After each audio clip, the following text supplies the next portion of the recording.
4 tahun kemudian, seorang pria berpakaian mewah datang mendekatinya dan menimpa tubuhnya. Pakaiannya dirobek dan setiap inci tubuhnya diraba dengan lancang oleh pria itu, sementara dirinya tidak bisa mencegahnya sedikit pun. Dia sangat ingin melihat wajah pria itu, namun wajah pria itu tidak jelas di dalam ruangan yang remang-remang tersebut. Dia hanya bisa melihat sepasang mata. Sepasang mata yang tajam seperti elang, yang meskipun mereka sedang melakukan hal yang sangat intim, sama sekali tidak terlihat goyah. Tatapan itu membuat Rahel kaget. Detak jantungnya tiba-tiba seolah berhenti berdetak, dan kemudian, dia membuka matanya tiba-tiba. Mama mimpi buruk. Sebuah suara lembut terdengar di telinganya.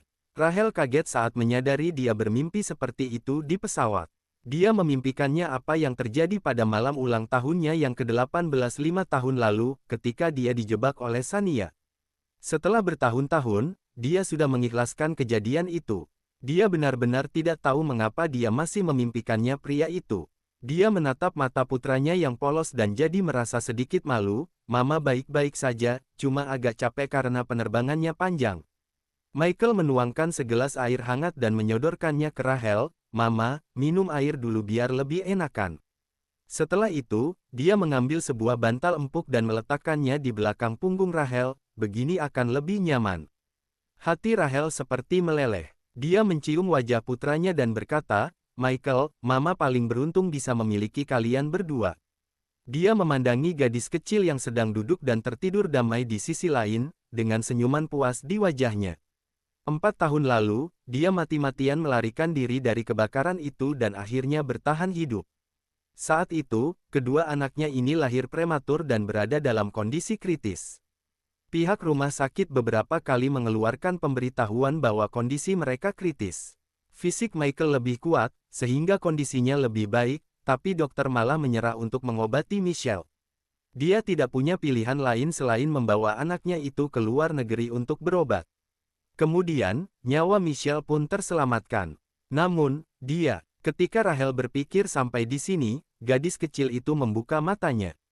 Matanya sangat indah, hitam dan berbinar cerah, seperti bintang di malam hari.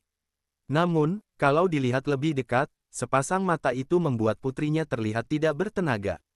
Rahel mendorong penyesalan yang dia rasakan kembali masuk ke dalam hati, lalu tersenyum lembut dan berkata, Michelle, kamu sudah bangun. Kamu mau minum susu atau air putih? Namun, tidak ada tanggapan. Gadis kecil itu menatap kosong ke awan putih di luar jendela pesawat, dengan ketidakpedulian yang biasa terlihat di wajahnya.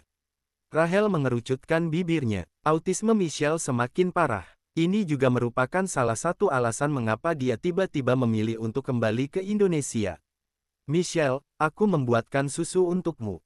Ayo, pegang dan minum dengan cara seperti ini. Benar, jangan sampai mengotori bajumu. Michael menyodorkan susu ke Michelle, dengan sangat sabar mengajari adiknya untuk minum susu.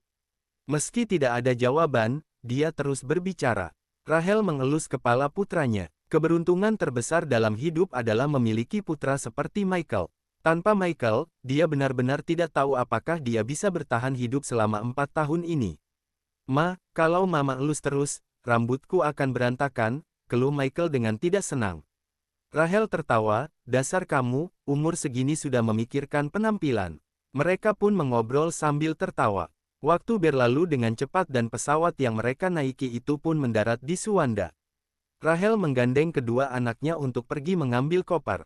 Tiba-tiba, ada keributan di depan. Seorang anak laki-laki, berusia 4 atau 5 tahun berlari ke arahnya dengan panik, kemudian berhambur ke pelukannya.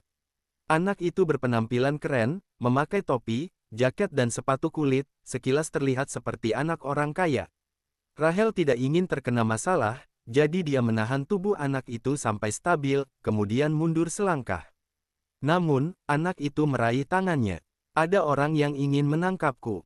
Jika kamu membantuku, aku bisa memberimu apapun itu yang kamu mau, ujar Darren sambil mengangkat dagunya dengan tegas seraya menatap wanita yang ada di depannya. Siapa yang mau menangkapmu? Tanya Rahel pelan. Dia memandangi mata anak itu. Entah mengapa, hatinya terasa seperti disengat sesuatu. Rasanya sedikit sakit. Darren hendak menjawab, namun tiba-tiba sekelompok orang mengelilinginya di belakang. Dan nggak boleh lari lagi. Bapak sangat marah. Dan Darren, pulanglah bersama kami. Pengawal-pengawal itu memohon dengan getir. Darren berbalik badan dan bersembunyi di belakang Rachel, mencengkeram bagian belakang pakaian Rachel dengan erat. Jangan tarik baju mamaku. Michael datang dan mendorong Darren menjauh. Begitu didorong pergi, Darren langsung ditangkap oleh pengawal-pengawal itu, dan jangan membuat masalah lagi. Bapak akan segera datang, kalau Dan masih lari, konsekuensinya akan sangat serius nanti. Darren ditahan oleh pengawal-pengawal itu, sama sekali tidak bisa bergerak. Dia memandang Rachel. Entah mengapa, dia ingin melihat wanita ini lagi di masa depan. Dia mengerucutkan bibirnya yang tipis dan berwarna merah muda. Hei, siapa namamu? Apa hubungannya denganmu? Kata Michael dengan dingin, lalu meraih tangan Rachel. Ma, koper kita sudah keluar. Rachel melirik anak yang tidak dikenalnya itu sekilas, lalu menggandeng kedua anaknya pergi untuk mengambil koper. Sosoknya pun dengan cepat menghilang di tengah kerumunan orang. Mata Darren, putra kedua keluarga Tanjaya yang selalu berkelakuan nakal, berkaca-kaca. Dia merapatkan bibirnya, lalu berkata, aku mau pulang bersama kalian. Tapi, kalian harus mencari tahu semua informasi mengenai wanita tadi dalam waktu 3 hari.